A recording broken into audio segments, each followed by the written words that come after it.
Guys, we are here with new Morgan State head coach Damon Wilson. Coach, I've asked all the first-year head coaches across the media days. Everyone talks about there's something about the job that drew them to it. What was it about the Morgan State job that made it the job for you?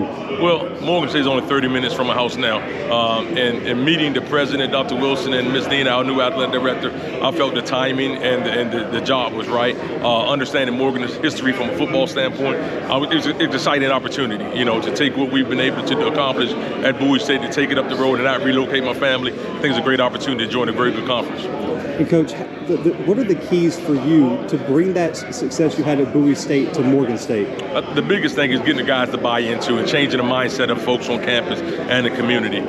This is a brand new football program, brand new coaching staff, and we have to pour into our young people. And once we do that and they understand that they need to be selfless versus selfish, I think you'll start seeing a difference on the scoreboard. One of the biggest storylines was you going to get your previous defensive coordinator, Antoine Sewell. What was it about him that was it always a goal to go get him as your defensive coordinator? What makes him such a special coach?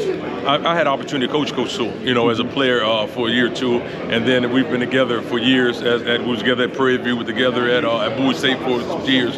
He understands what I'm looking for in a program. He understands defense, and he's the head coach of defense. And I got B.T. Sherman, who's the head coach of the offense. Those guys are going to do what they need to do to score points, stop folks from scoring points, and I'll do my part as a head coach.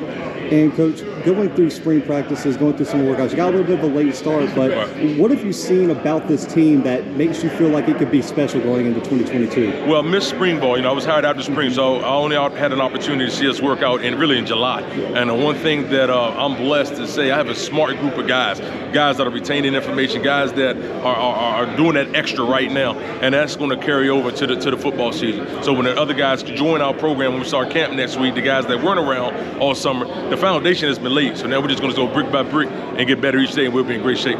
New coaches always talk about establishing a culture. How would you describe a culture for you as a head coach about what you want to see from your team throughout the season on the field?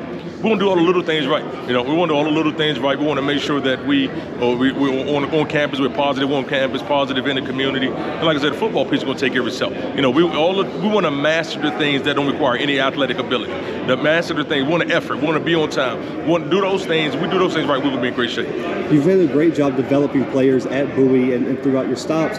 How is your staff going to balance the recent emergence of the transfer portal while also establishing those relationships on the recruiting trail? I'm a high school guy because I like developing guys. However, I understand the business that we're in now. You're not going to necessarily get that 18-year-old to compete against a 22-year-old right away. So therefore, you're going to go in the transfer portal. But we're going to make sure any transfer that we bring in, guys that fit our culture, guys that fit our program. Just because you're coming from an FBS or FCS program does not mean you're going to be a good fit for us. So we want to make sure that we vet those guys and do what's right by our program and our university. So, Coach, who are some players that have stood out to you? Some guys that you might not be that the media might not be familiar with that you expect to be big leaders for this team. I'm gonna start in the backfield. I think we have two great running backs with Graham and Jabril. Those guys are going to be someone to deal with in the conference. Up front, defensive line, offensive line. We build our program around those guys. So I feel comfortable with some of the guys that we have up front that's going to lead the program as well. And I brought two good guys here with me today with Dexter and Bruce. And those guys have really brought it to the program, have shown their leadership skills, and I'm excited to have them. Final question, Coach. What has been the expectations that you and your coaching staff have set for year one for the program?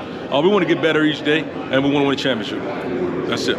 Coach, I love it. Guys, Damon Wilson, new head coach at Morgan State, man. I said on the show, I expect Morgan to win the MEAC in the next coming years. Huge hire here. Stay tuned for more content from MEAC Media Day.